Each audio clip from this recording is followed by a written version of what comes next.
So here now is a Suzuki Thunder fitted with big bike sound effects. Okay, and this bike is fitted or suitable for big bike sound because the bike is large compared to that one.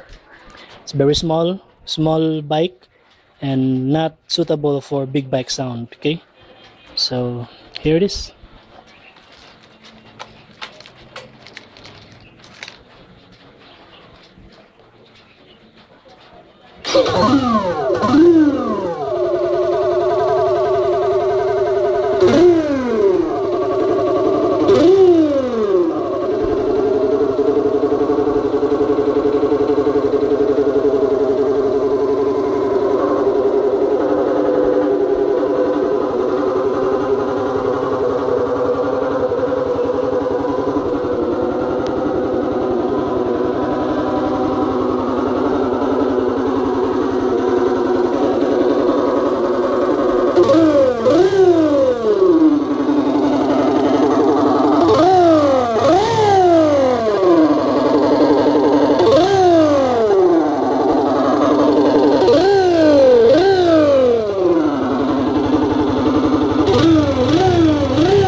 Okay, thank you.